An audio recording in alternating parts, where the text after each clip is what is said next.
Champions ട്രോഫിയിൽ പാകിസ്ഥാനെതിരെ Indian team ആധികാരികമായ ജയം നേടിയ ആഹ്ലാദത്തിലാണ് ആരാധകർ. മത്സരത്തിൽ സെഞ്ചുറി നേടിയ വിരാട് കോഹ്ലിയായിരുന്നു കഴിഞ്ഞ ദിവസത്തിലെ സോഷ്യൽ മീഡിയയിലെ താരം. എന്നാൽ കോഹ്ലിക്കൊപ്പം ഒരു വാച്ചും മത്സരത്തിന് പിന്നാലെ സോഷ്യൽ മീഡിയയിൽ താരമായി. ഇന്ത്യൻ ഓൾറൗണ്ടർ ഹർദിക് പാണ്ഡ്യയുടെ 7 കോടി രൂപ വില വരുന്ന വാച്ചാണ് കോഹ്ലിയുടെ ഇന്നിംഗ്സിനൊപ്പം സോഷ്യൽ മീഡിയയിൽ നിറഞ്ഞത്. ഇന്ത്യ പാക് മത്സരത്തിൽ ഹർദിക് പന്തെറിഞ്ഞത് തന്റെ ആഡംബര വാച്ച് ശേഖരത്തിലെ 7 കോടി രൂപ വില വരുന്ന വാച്ച് ധരിച്ചായിരുന്നു. 8 ഓവറുകൾ എറിഞ്ഞ താരം 31 റൺസ് വാങ്ങി ബാബർ അസം, സൗദ് ഷക്കീൽ എന്നിവരുടെ നിർണായക വിക്കറ്റുകളും വീഴ്ത്തി.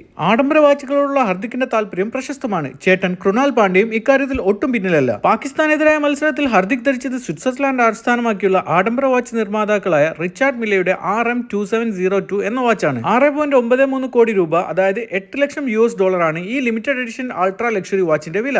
ലോകത്താകമാനം 50 എണ്ണം മാത്രം നിർമ്മിച്ച അപൂർവ ലിമിറ്റഡ് എഡിഷൻ വാച്ചാണിത്. ടെന്നീസ് ഇതിഹാസം റാഫേൽ നദാലിനായി പ്രത്യേകം രൂപകൽപ്പന ചെയ്ത വാച്ചാണിത്. നൂതന എഞ്ചിനീയറിംഗിന് പേരുകേട്ട ഈ വാച്ചിൽ റേസിംഗ് കാർ ശാസികളിൽ നിന്നും പ്രചോദനം ഉൾക്കൊണ്ട് നിർമ്മിച്ച carbon TPT unibody base plate ആണ് ഈ വാച്ചിന്റെ പ്രത്യേകത. മികച്ച ഉറപ്പും കടുത്ത ആഘാതങ്ങൾ പ്രതിരോധിക്കാനുള്ള മികവും ഈ വാച്ചിനുണ്ട്. ഏതായാലും ഹർദിക് പാണ്ഡ്യയുടെ ലക്ഷറി ലൈഫ് സ്റ്റൈലിന്റെ ഒരു ഭാഗം തന്നെയാണ് ഈ വാച്ച്.